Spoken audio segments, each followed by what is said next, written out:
우리 그림 하나 보고 한번 시작하죠. 그림 한번 보여주시면, 여러분 이 그림은 18세기 스페인의 화가 고야가 그린 이빨 사냥이라는 그림입니다. 보시다시피 그림 속에 죽은 사형수의 시체예요. 저게 교수대의 줄에 묶여서 축 늘어져 있습니다. 그리고 그 앞에는 누가 있죠? 한 여인이 있어요. 두려움에 떨면서 시체를 감히 쳐다보지 못하고 얼굴은 뒤로 돌린 채 팔만 뻗어서 지금 뭐하고 있는 줄 아십니까? 시체의 입속에서 이빨을 뽑기 위해 애쓰고 있는 바로 그 그림입니다. 여러분, 죽은 사람의 시체, 그것도 교수형으로 죽은 시체라면 그 시체의 얼굴이 흉측하게 일그러져 있을 텐데 얼마나 끔찍하겠어요, 그 모습이. 그런데 이제 우리의 질문은 이거죠. 왜 저 여인은 저 얼굴이 흉측하게 일그러져 있는 저 끔찍함에도 불구하고 저 한낱 시체의 치아를, 이빨을 저렇게 뽑고 있는 것일까? 여러분, 그 이유는 고야가 살던 18세기 스페인에 만연해 있던 미신 때문이었습니다. 사형당한 시체, 교수형당한 시체의 이빨에는 도깨비 방망이 같은 신통방통한 능력이 있다고 했어요. 그러니까 마치 부적 같은. 그래서 그 치아를 몸에 지니고 다니면 무슨 일이든지 할 수 있다, 능력이 임한다라는 미신이 있었기 때문인 겁니다. 여러분, 당시 스페인은 카톨릭 신앙이 사회 전체를 지배했습니다. 사람들의 일상은 종교였어요. 종교적인 모습으로 가득했죠. 근데 여러분, 지금 고야가 고발하고 있는 현실은 완전히 달랐지 않습니까? 그러니까 거룩한 신앙인인 척했지만, 하지만 이처럼 자기의 욕망을 이루기 위해서라면 수단과 방법을 가리지 않은 모습. 저 여인 아마 주일날에는 미사를 드리러 거룩하게 옷을 입고 갔을 것입니다. 근데 밤만 되면 이빨 찾아 떠나는 저 욕망스러운 여인의 모습. 그렇다면 여러분, 우리도 이 고야의 그림을 보면서 한번 생각해 봐야 되지 않겠습니까? 나는 정말 무엇을 믿는가? 우리가 입술로는 하나님을 믿는다라고 말하고 예배도 드리고 기도도 하는데 정작 내 삶의 중요한 순간마다 하나님이 아니라 다른 무엇을, 나의 욕망을 이루어줄 그 다른 무엇을 붙잡고 있는 것은 아닐까? 여러분, 고야가 그랬던 저 여인의 모습이 어쩌면 이런 생각이 들더라고요. 어쩌면 우리 신앙의 모습이 아닐까라는 생각이 들었습니다. 여러분, 중요한 것은 믿느냐 안 믿느냐가 아닌 것 같아요. 더 중요한 것은 누구를 믿느냐, 무엇을 믿느냐가 되어지는 겁니다. 여러분, 이것이 제가 오늘부터 사도신경 강해를 시작하게 된 이유거든요. 그러니까 우리가 믿는 믿음과 저들이 믿는 종교는 어떤 차이가 있는가? 우리 기독교 신앙, 조금 더 자세히 말하자면 우리 장로교 신앙은 어떤 내용을 가지고 있는가? 내가 믿는다라고 이야기하는데 과연 나는 무엇을 믿고 있는 것인가? 여러분, 이것을 분명히 깨닫기 위해서 오늘부터 이 사도신경 강해를 한 10주 정도에 걸쳐서 이 말씀을 듣기 가장 좋은 계절인 가을에 여러분들과 함께 나누고자 합니다. 말씀을 시작하면서 이런 마음이 들었어요. 사도신경을 다시 한번 우리가 고백했으면 좋겠다. 여러분, 평소에 우리가 사도신경 어떻게 합니까? 우리 아까 예배 앞에서도 했지만 어떻게 해요? 마치 무슨 숙제 빨리 막 숙제 해치우듯이 막 외워 제끼지 않습니까? 전능하사 전지를 지으시 막. 그러지 말고 한번 이 시간에 눈을 번쩍 뜨시고 화면을 보면서 믿음의 고백으로 선포하듯이 하나하나씩 우리가 고백했으면 좋겠습니다. 제가 이 사도신경이 원래 라틴어로 되어 있는데 라틴어 원어를 그대로 번역되어 있는 번역본으로 같이 한번 고백했으면 좋겠어요. 우리 손을 한번 오른쪽 가슴에 한번 대시고 왼손에 우리 같이 한번 해보도록 하겠습니다. 시작. 나는 믿습니다. 전능하신 하나님 아버지, 하늘과 땅을 창조하신 분을 나는 믿습니다. 그분의 독생하신 아들 우리 주님 예수 그리스도를 그분은 성령으로 잉태되었고 동정녀 마리아에게서 나셨으며 본디오 빌라도 치하에서 고난을 받으셨고 십자가에 못 박히셨고 죽으셨고 장사되셨고 3일째에 죽은 사람들 가운데서 다시 살아나셨으며 하늘로 오르시고 전능하신 하나님의 오른쪽에 앉아 계셨는데 거기로부터 살아있는 사람과 죽은 사람들을 심판하러 오실 것입니다. 나는 믿습니다. 성령님을. 나는 믿습니다. 거룩하고 보편적인 교회와 성도가 서로 사귀는 것과 죄를 용서해 주시는 것과 몸이 다시 살아날 것과 영원히 사는 것을 아멘. 여러분 믿으십니까? 아멘.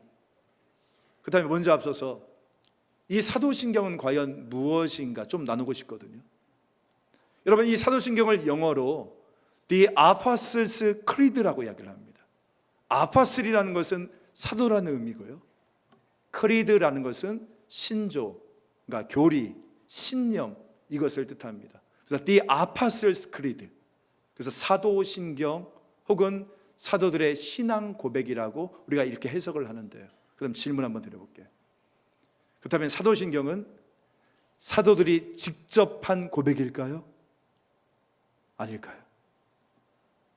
분위기로 맞추려고 하지 마시고 사도들이 직접 한 고백일까요? 아닐까요? AD 4세기경에 루피루스라는 사람이 있었는데 이 사람이 이런 주장을 했어요. 여러분 나중에 한번 자세히 보시면 사도신경을 나누어 보면 총 12개의 고백으로 이루어져 있거든요. 12개의 고백, 12개. 그러니까 이 사람이 뭐라고 주장을 했냐면 예수님의 12제자, 12사도가 하나씩 믿음 고백했던 것이 모아진 것이 바로 사도신경이라고 이야기를 합니다. 그럴듯하죠. 그러니까 예를 들면 여러분 예수님의 수제자가 누구죠? 베드로잖아요. 베드로가 먼저 딱 일어나서 고백을 했다는 거예요. 나는 믿습니다. 전능하사 천지를 지으신 하나님을. 딱 그러면 바통을 이어서 그 다음에 야고보가 일어나서 나는 믿습니다. 그 외아들 예수 그리스도를. 그러면서 또 이어서 뭐 요한이 일어나고 마태가 일어나고 바돌로메가 일어나고. 여러분 사도신경은 사도들이 직접 한 고백일까요? 그건 전설 같은 이야기고요. 여러분 사도신경은 사도들이 직접 고백해서 사도신경이 아니라 여러분 사도신경은 그 내용이 사도적이기 때문이래요. 사도적이다. 이게 무슨 말이냐면 여러분 이 사도들이 성경에서 전한 복음과 그 내용이 일치하기 때문이랍니다. 그래서 우리가 이것을 사도신경이라고 부른대요. 조금 더 자세히 설명해 드릴게요. 여러분 구약이 총 몇 권이죠? 몇 권이든가 또 그러시는 분들. 구약 몇 권? 39권. 신약 몇 권? 27권. 도합 몇 권? 잘하셨습니다. 66권. 그럼 조금 한 단계 더 나아가서 질문을 해볼게요.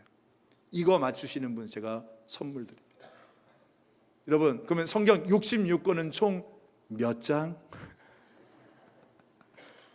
몇 장? 1200은 할렐루야. 여기까지만 해도 할렐루야. 1183장. 우리 윤선영 원사님 좋아하시는 초콜릿으로 제가 선물 드립니다. 그렇다면 조금 더 나아가서 1183장은 몇 절로 이루어져 있을까요? 31,173절. 방대하죠. 이 방대한 성경의 내용을 어떻게 한눈으로 붙잡을 수 있을까요?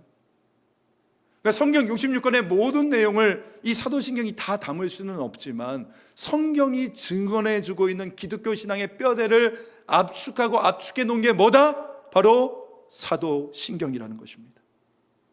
그러니까 굉장히 중요하겠죠.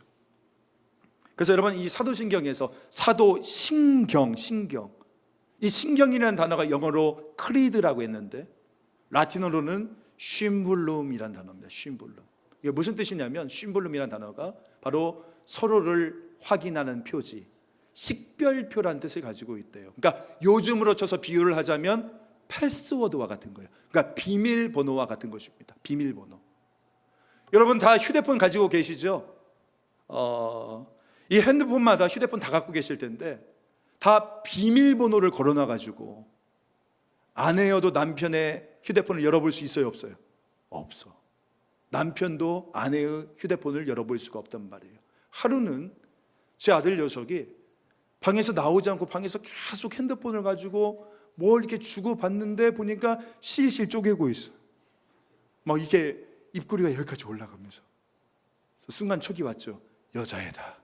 그 순간이 왔어요. 야, 하율아, 너 여자친구 있니? 했더니 애가 끝내 막 시치미를 뗀 거 아니라고. 근데 이게 분명히 합리적인 의심은 가고 그러고 있는데 조금 후에 이 아이가 핸드폰을 놓고 잠깐 저쪽으로 가는 거예요. 뭐예요? 기회다. 메시지를 누구하고 주고받았는지를 볼 수 있는 기회다. 핸드폰을 싹 해가지고 열어보려고 열어본데 열려 안 열려요? 안 열린단 말이에요. 왜요? 비밀번호로 잠겨있기 때문인 거예요. 여러분, 아무리 부모라고 할지라도 이 비밀번호를 풀지 않으면 자녀의 핸드폰 안에 못 들어가는 거 아닙니까? 네, 여러분, 사도신경이 뭐라고요? 이 사도신경이 바로 비밀번호래요. 패스워드. 우리 컴퓨터도 패스워드가 있어야 들어가지 않습니까? 그래서 이 비밀번호, 패스워드를 가지고 문을 열고 들어가면, 자, 사도신경이 어떻게 시작이 되어진다고요? 오늘 말씀 설교의 제목입니다. 나는 믿습니다. 전능하신 하나님, 하늘과 땅을 창조하신 하나님을. 여러분, 제가 이 사실을 알고 엄청나게 은혜 받았다는 거 아닙니까? 여러분, 사도신경이 뭐냐? 우리의 믿음의 문을 열고 들어가는 비밀번호래요. 비밀번호. 그래서 그 비밀번호를 가지고 그 믿음의 문을 열면 거기에 누가 계신다? 바로 전능하신 하나님, 천지를 창조하신 하나님이 거기에 계시더라는 거예요. 그런데 오늘 저와 여러분에게 이 비밀번호가 주어졌어요. 우리 매주일 예배를 드릴 때마다 이 사도신경을 암송하지 않습니까? 이제 우리가 사도신경으로 패턴을 그려요. 핸드폰 패턴을 그리면 어떻게 됩니까? 믿음의 문이 열리면서 영적인 화면이 우리 앞에 쫙 펼쳐지는데 바로 전능하신 하나님, 하늘과 땅을 창조하신 하나님께서 나를 맞이하고 계신다. 할렐루야. 그 은혜를 누릴 수 있는 저와 여러분 되어지기를 간절히 소망합니다. 그렇다면 이 사도신경이라는 패스워드로 믿음의 문을 열고 들어가면 누가 거기서 가장 먼저 우리를 기다리고 계시는가? 첫 번째로 전능하신 하나님이 우리를 기다리고 계신대요. 사랑하는 성도 여러분, 우리 주 하나님께서 전능하신 나의 주 되심을 믿으십니까? 정녕 믿으세요? 안 믿는 것 같아요. 다시 한번, 믿으십니까? 아멘. 전능하다, 이게 히브리어로 엘 샤다이입니다. 들어보셨죠? 엘 샤다이. 엘은 하나님을 이야기하고 샤다이는 능력, 전능, 이것을 뜻하는 겁니다. 여러분, 성경에서 하나님은 여러 모습으로 우리에게 나타나시고 경험되지 않습니까? 우리 각자가 체험하는 하나님이 다 달라요.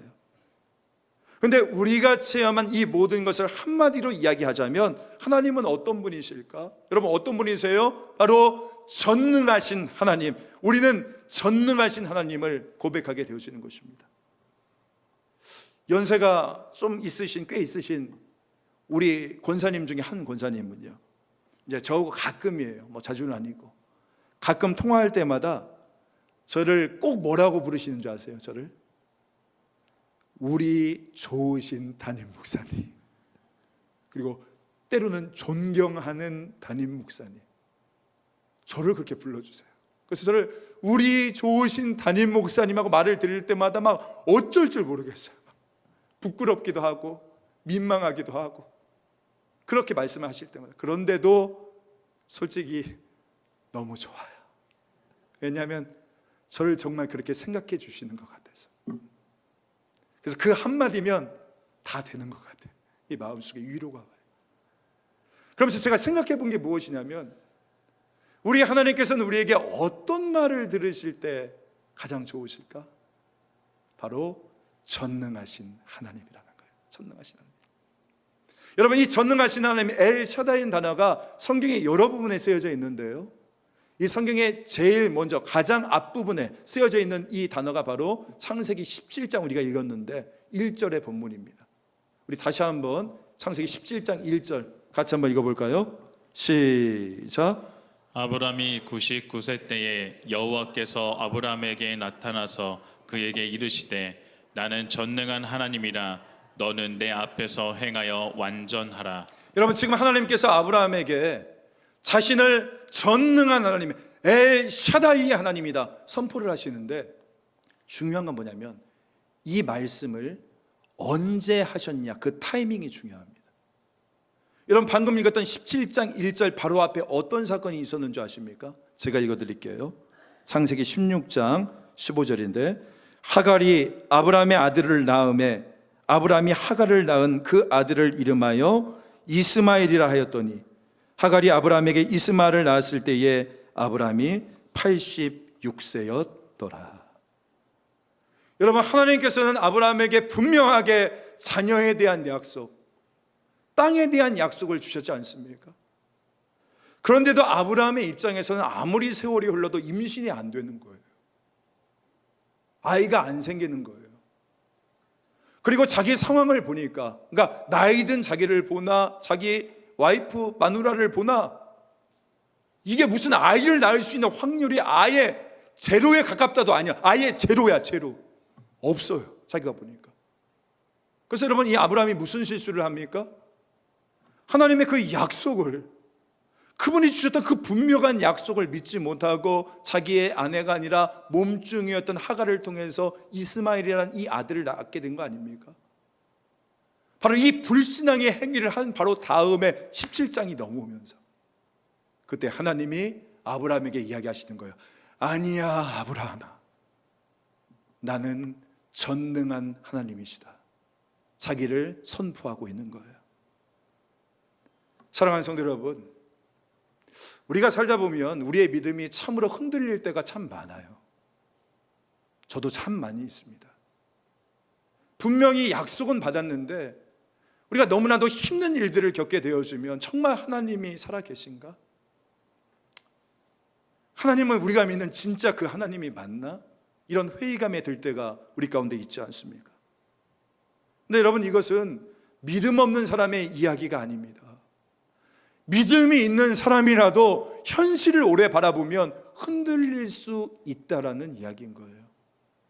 우리 마태복음 14장으로 가볼까요?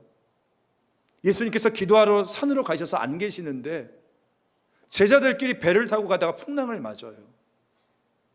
거의 죽을 지경 되지 않습니까? 그래서 이제는 끝이다 절망하고 있었던 바로 그때 그 밤 사경에 예수님이 제자들을 찾아오십니다. 무리를 걸어서. 그러니까 자신의 무능함과는 차원이 다른 그 능력의 주님을 바라보았던 그 베드로. 여러분, 베드로가 뭐라고 요청을 하죠, 예수님께? 마태복음 14장 28절인데요 같이 한번 읽어보겠습니다. 시작. 베드로가 대답하여 이르되 주여, 만일 주님이시거든 나를 명하사 물 위로 오라 하소서 하니. 자기와 차원이 다르신 그 엘샤다이의 하나님께서 무리를 걷고 자기에게 찾아오셨다는 것을 인식하게 되어졌을 때 베드로가 어떻게 이야기를 합니까? 5초 전까지만 해도, 아니 3초 전까지만 해도 파도는 무엇이었어요? 나를 수치스럽게 만드는, 나의 무능력을 나타내는, 나를 비참하게 만드는 그 흉악한 것이었지 않습니까? 근데 이런 무능한 자기와 차원이 다르신 그 전능하신 하나님을 인식하고 나니까 어떻게 바뀝니까? 그 고난의 파도가, 그 흉악한 파도가, 나를 힘들게 했던 파도가 도전정신의 도구가 되는 그 놀라운 역사로 바뀌게 되어지는 거 아닙니까? 그리고 물 위로 뛰어들지 않아요? 그 믿음을 가지고. 그런데 곧 이은 베드로의 한계가 뭔지 아십니까? 그렇게 전능하신 주님을 향한 믿음을 가지고 풍랑 가운데 뛰어들었어요. 여기까지는 했는데 계속 파도가 있는 거예요, 우리의 삶에. 계속 바람이 부는 겁니다. 그러니까 그걸 보더니 어떻게 됐죠? 30절 말씀에 바람을 보고 무서워 빠져가는지라. 여기 뭐 대부분 믿음 좋다고 하시는 분들 계시죠? 이분들도 이 단계를 다 경험합니다. 저도 믿음이 있어서 신학교 갔거든요. 그냥 간 거 아니에요. 제가 믿음이 있어서 신학교를 갔어요. 저도 믿음이 있어서 지금까지 25년 넘게 목회를 하고 있는 거거든요. 그런데 하나의 파도가 지나가면 또 다른 파도가 오고, 이런 어려움들이 계속되어지면 저도 오늘 말씀 속에 나와 있는 이 베드로처럼 바람을 보고 두려워할 때가 있더라고요. 내 믿음이 도대체 어디 갔냐 싶을 정도로 무서워할 때가 제 안에 있더라고요. 믿음이 없어서가 아니에요. 믿음은 있는데 다가오는 상황들 가운데 넘어질 때가 있더라고요. 이게 나의 현실이고 우리의 현실이더라고요. 그런데 이 물속에 빠졌던 베드로, 그가 우리에게 보여주고 있는 모습이 무엇입니까? 우리 무게를 달리해서 30절 말씀을 다시 한번 끝까지 같이 한번 읽어봅시다. 시작. 바람을 보고 무서워 빠져가는지라 소리질러 이르되 주여 나를 구원하소서 하니. 이게 또 정답이더라고요. 제가 믿음이 있어서 목사가 됐지만 순간순간 찾아오는 어려움에, 마음의 두려움에 빠져서 자꾸 넘어지기도 하고 자꾸 쓰러지기도 할지라도, 여러분 오늘 이 베드로처럼 바로 이 순간에 어떻게 해야 된다고요? 소리질러 이르되 주여 나를 구원하여 주옵소서. 다시금 믿음으로 주님을 바라보며 나아가야 된다는 거예요. 여러분, 이게 사실 우리의 실존이지 않습니까? 믿음이 있었기 때문에 주님을 따라왔어요. 지금까지. 그잖아요. 우리 믿음이 없어서가 아니에요. 믿음이 있어서 지금 이 자리에 다 계시는 거 아닙니까? 믿음이 있어서 이 자리까지 나왔지만 순간순간 내 삶의 인생의 파도와 바람이 분단 말이에요. 근데 그걸 바라보게 되어지면 우리가 넘어지기, 쓰러지게 되어지는데, 근데 베드로가 다시금 전능하신 주님, 그 엘 샤다이 되시는 주님을 바라보게 되었을 때에 그가 다시 일어서게 되어지는 것입니다. 사랑하는 성도 여러분, 믿음은 한 번도 흔들리지 않는 것이 아니다. 그럼 믿음은 뭐냐? 흔들릴 때마다 다시 전능하신 하나님을 바라보는 것. 저는 이게 믿음인 줄 믿습니다. 엘 샤다이라는 단어, 이 단어가 고대 아키드어에서 나온 말이라고 하더라고요. 샤다이, 이게 산을 뜻하는 단어, 사두라는 아키드어에서 나왔다고 합니다. 그러니까 엘 샤다이, 무슨 뜻입니까? 하나님은 산과 같은 분이시래요. 산과 같은 분. 여러분 혹시 산 좋아하세요? 어떤 산 제일 좋아하세요? 설악산? 지리산? 저는 증미산을 제일 좋아합니다. 가장 쉽게 가까이 갈 수 있으니까. 여러분, 산은요 항상 그 자리에 있어요. 산은 조금도 요동하지 않아요. 여러분, 바람 분다고 산이 없어집니까? 눈이 온다고 산이 없어지나요? 아니에요. 산은 항상 그 자리에 있다니까요. 그게 산이에요. 그래서 시편 기자는 시편 121편에서 뭐라고 얘기합니까?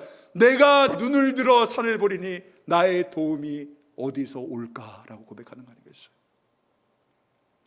찬양 사역자인 김명선 씨가 불렀던 주님은 산 같아서, 이 찬양을 정말 이번 주 내내 듣고 불렀습니다.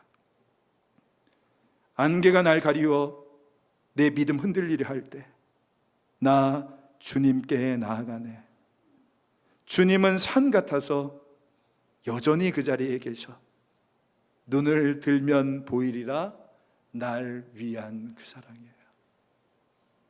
어떠한 순간에도 흔들리지 않고 산과 같이 늘 그 자리를 지켜주시는 분, 그분이 우리 하나님이시라니까요. 이분이 바로 전능하신 하나님이에요. 여러분, 흔들리는 세상 속에서, 요동치는 세상 속에서 요동하지 아니하시는 하나님을 바라볼 수 있는 저와 여러분 되시기를 간절히 소망합니다. 요즘 제 컴퓨터 책상에 붙여놓은 한 문구가 있어요. 사진 한번 보여주시면, 제가 이 문구를 붙여놓습니다. 제가 떼왔어요. I am nothing but God is everything. 나는 아무것도 아니에요. 나는 아무것도 아니지만 우리 하나님이 모든 것이기 때문에 우리가 할 수 있는 거예요.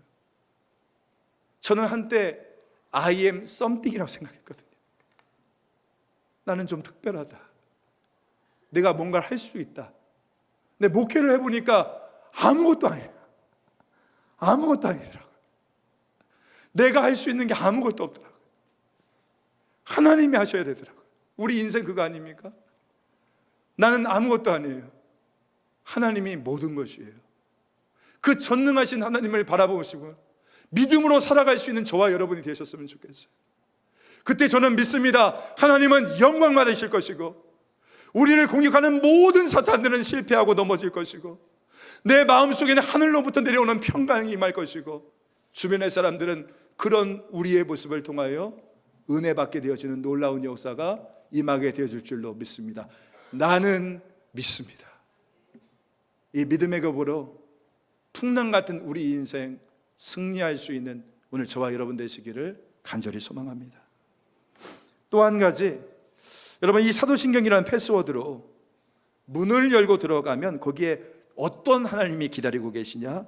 두 번째로 하늘과 땅을 창조하신 창조주 하나님이 우리를 기다리고 계신다는 거예요. 할렐루야! 창조주 하나님이 기다리고 계신다. 여러분 누가 저한테 목사님 성경에서 가장 중요한 구절이 무엇입니까? 어디에 있습니까? 라고 묻는다면 저는 이렇게 말할 것 같아요. 바로 창세기 1장 1절이라고요. 다시 한번 우리 한번 읽어볼까요? 시작. 태초에 하나님이 천지를 창조하시느니라. 여러분 믿으십니까? 우리의 믿음은 여기서부터 시작이 되어지는 거예요. 여기서부터. 여러분 제가 분명히 말씀드립니다. 태초에 하나님이 천지를 창조하셨다. 선포거든요. 우리가 알다시피 창세기 1장은 천지창조의 기사가 나와요. 그런데 여러분 하나님께서는 내가 왜 이 땅을 창조했는지, 내가 어떤 방법으로 했는지 구체적으로 설명하지 않아요. 단 한 문장 선포하십니다. 내가 이 모든 것을 창조했다. 그래서 여러분 이걸 있는 그대로 믿음으로 믿어야지 믿음으로 가지, 여러분 이것을 믿지 못한 여기서 막히면 절대 그 사람 믿음의 세계 속으로 들어갈 수가 없어요.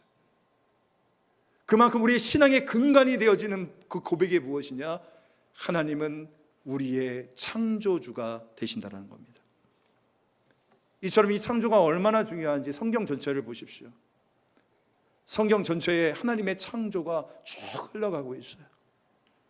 시편 115편 15절, 너희는 천지를 지으신 여호와께 복을 받은 자로다. 이사야 40장 28절, 너는 알지 못하였느냐 듣지 못하였느냐 영원하신 하나님 여호와 땅끝까지 창조하신 이시다 고백하는 거예요. 그리고 우리 요한복음 1장 1절부터 3절은 같이 한번 읽어보도록 하겠습니다. 1절부터 2절 넘어갔어요. 1절 시작. 태초에 말씀이 계시니라. 이 말씀이 하나님과 함께 계셨으니 이 말씀은 곧 하나님이시니라. 그가 태초에 하나님과 함께 계셨고 만물이 그로 말미암아 지은 바 되었으니 지은 것이 하나도 그가 없이는 된 것이 없느니라. 다시 한번 묻습니다. 믿으십니까? 나는 믿습니다. 사도신경의 시작이 나는 믿습니다라니까요. 그분께서 천지를 창조하신 창조주 되심을 나는 믿습니다. 이것을 믿는 자에게서 나와야 되는 믿음의 반응은 무엇이냐? 두 가지 잠깐 말씀드리고 싶은데, 첫 번째는 경배하라랍니다. 예배하는 거예요. 여러분 주님의 높고 높으심을 우리의 영혼이 찬양해야 되는 거예요. 우리 찬양 불렀지 않습니까? 주님의 높고 위대하심을 내 영혼이 찬양하네. 주님의 높고 위대하심을 내 영혼이 찬양합니다. 이게 우리의 믿음의 첫 번째 고백이 되어져야 하는 겁니다. 창조라는 단어가 히브리어로 바라라는 단어입니다. 바라. 근데 이 창조라는 바라의 단어가 오직 하나님만이 주어일 때만 사용될 수 있는 동사래요. 그러니까 인간은 쓸 수 없는 동사예요. 하나님만이 창조하셨다는 동사를 쓰실 수 있답니다. 그렇게 오늘 우리가 온 세상을 창조하신 하나님 앞에 무릎 꿇고 경배하는 것이 우리 피조물 된 저와 여러분의 첫 번째 믿음의 반응이라는 거예요. 하나님, 제가 이 땅의 주인이 아닙니다. 우리 주님께서 창조주 되시고 이 땅의 유일한 주인이 되십니다. 모든 세상을 창조하신 하나님께서 저도 창조하셨기에 제가 주님을 경배합니다. 이게 우리의 믿음의 고백이 되어져야 합니다. 두 번째는 창조주 하나님의 섭리를 인정하셔야 됩니다. 여러분, 우리가 창조라고 하면 창조는 두 가지로 구성이 되어지거든요. 첫 번째는 무엇이냐면 지으심이고요, 두 번째는 보존하심입니다. 그러니까 우리 하나님은 천지를 창조하신 걸로 그냥 끝나고 무책임한 분이 아니라 당신이 창조하신 이 창조 질서를 오늘 또 개입하셔서 보존하시고 역사하시는 것이 바로 우리 하나님의 창조 사역이라는 거예요. 그래서 섭리란 무엇이냐? 하나님이 나를 창조하셨을 뿐만이 아니라 내 삶에 관여하고 계신다. 하나님이 이 우주를 창조하셨을 뿐만이 아니라 이 우주 역사 가운데, 대한민국 역사 가운데 창조하신 그 하나님이 관여하고 섭리하고 계신다. 저는 그래서 8.15 광복 어제였죠. 여러분 광복의 그 모든 은혜도 하나님의 역사의 개입이라고 저는 믿습니다. 하나님은 창조하신 하나님이 가만두신 게 아니라 그 가운데 역사하신다는 거예요. 여러분 요셉 기억하죠? 그가 얼마나 막장 드라마 같은 삶의 고통을 겪었습니까? 형들에게 핍박당하고 인신매매 당하고 강간 미수범으로 누명을 쓰고 감옥에서도 2년 반 동안 잊혀지고 억장이 무너지는 세월들을 보냈을 테지만, 그런데 여러분 우리 알잖아요. 이 요셉에게 상처가 없었던 것은 아니지만 중요한 건 뭐냐면 그 상처가 그의 인생을 지배하지 않았어요. 나중에 형들과 다시 회유하지 않습니까? 저 같으면 그냥 안 둬요. 막 형들 막 곤장이라도 한 10대 때려놓고 나 밝혔을 것 같아요, 저 같으면. 근데 요셉이 어떻게 합니까? 그 형들을 보자 울음을 감추지 못하고 형들을 맡겨하나요? 왜 그랬을까? 요셉에게는 상처가 있긴 있었지만 그 상처가 그를 지배하지 않았어요. 이게 어떻게 가능했을까 생각해 보니까 바로 하나님의 섭리를 믿었기 때문이더라. 여러분 나중에 요셉이 총리가 된 다음에 이렇게 이야기하지 않습니까? 창세기 45장 8절. 그런즉 나를 이리로 보내신 이는 당신들이 아니요 누구래요? 하나님이시라. 이게 바로 섭리예요, 섭리. 내가 이 자리에 있는 것은 하나님이 나를 이 자리에 보냈다. 그리고 또한 그런가 하면 창세기 50장 20절에 이런 말씀을 합니다. 우리 같이 한번 읽어봅시다. 시작. 당신들은 나를 해하려 하였으나 하나님은 그것을 선으로 바꾸사 오늘과 같이 많은 백성의 생명을 구원하게 하시려 하셨나니. 여러분 지금 제가 무슨 말을 하려는지 아시겠습니까? 다시 한번 보세요. 한번 20절 보여주시면, 당신들은 나를 해하려 하였으나 뭐래요? 하나님은 그것을 선으로 바꾸셨다. 이게 섭리예요. 이걸 믿는 게 섭리예요. 여러분 인생에는 딱 두 종류가 있습니다. 당신들이 나를 해하려 하였으나에서 끝나는 인생이에요. 이것밖에 없는 인생. 그러니까 허구한 날 분노하고 울분에 갇히고 맨날 슬프고 이런 인생이 있는 반면에 또 다른 인생은 뭡니까? 당신들이 나를 해하려고 했지만 하나님이 그것을 선으로 바꾸셨다는 것을 믿는 인생인 것입니다. 할렐루야. 여러분 요셉이라고 왜 상처가 없었겠어요? 상처가 있죠. 근데 그가 그 지옥 같은 삶들 속에서도 나를 창조하신 하나님께서 오늘도 나의 삶에 섭리하고 계신다, 개입하신다, 나의 삶을 인도하고 역사하고 계신다, 이 섭리를 믿었기 때문이지 않겠습니까? 그래서 그 상처가 그의 인생을 지배하지 않는 거예요. 오늘 여러분 우리도 마찬가지입니다. 복잡한 세상 살아가요. 사방이 우겨쌈을 당한 같은 그런 삶의 고통 가운데 우리가 있습니다. 그러면 우리가 이것을 어떻게 견뎌낼 수 있습니까? 바로 하나님이 오늘 내 삶에 나의 눈물과 고통을 당신의 선하심으로 바꾸어 주신다. 이걸 믿으셔야 돼요. 여러분의 마음속에 마상 있죠. 마상 뭐예요? 마음의 상처. 그 마음의 상처가 그것을 선으로 바꾸시는 창조주 하나님의 섭리로 인해서 여러분 치유되는 놀라운 역사가 있기를 간절히 소망합니다. 왜 이렇게 대인관계에서 왜 그렇게 상처를 받으시는 거예요? 왜 이렇게 상처를 받아요? 말 한마디에 막 상처받고, 또 그런가 하면 상처를 받고서는 막 어떻게든 내가 복수하려고, 내가 뭔가 하려고, 그때 보면 이분이 진짜 신앙인이 맞나 싶기도 하고. 근데 여러분, 우리 매주일 사도신경 외우잖아요. 이 사도신경을 고백할 때마다 기억하세요. 하나님의 섭리, 나를 창조하신 하나님께서 오늘 내 삶에 간섭하셔서 나의 상처와 아픔을 당신의 선하심으로 바꾸어 주신다. 이걸 믿으십니까? 아멘 하면서 못 믿는 거 다 알고 있어요. 못 믿으시잖아요, 솔직히. 그래서 내가 하려고 하고, 내가 복수하려고 하고, 내가 뭔가 이루려고 하고. 아니라니까요. 여러분, 섭리, 이거 꼭 기억하세요. 이 두 글자만 기억하세요. 섭리. 우리 하나님 살아계세요. 전능하신 하나님이세요. 우리를 창조하신 하나님이세요. 그 창조하신 하나님이 오늘 내 인생을 지켜 보호해 주세요. 요셉은 그 영적 세계가 열렸어요.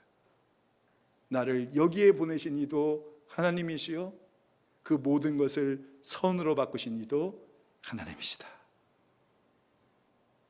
내게 상처 주는 저 사람의 말을 바꾸사 당신의 선하심을 이루어 주실 줄 믿습니다. 이것이 우리의 고백이 되어지기를 간절히 소망합니다. 정리해 볼까요?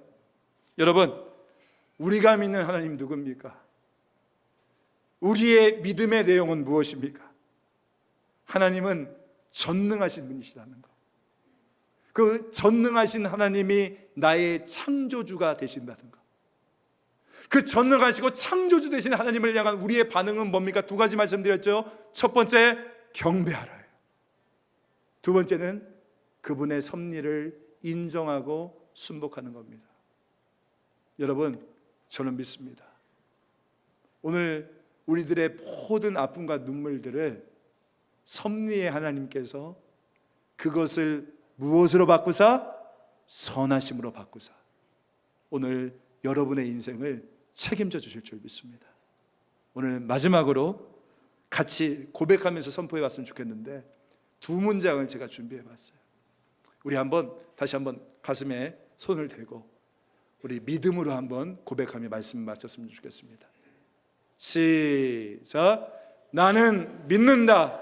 나의 가능성이 끝나도 끝나지 않으시는 전능하신 하나님을. 나는 믿는다. 나와 세상을 지으시고 지금도 다스리시며 내 삶을 다스리시는 하나님을. 믿으십니까? 아멘. 기도합시다.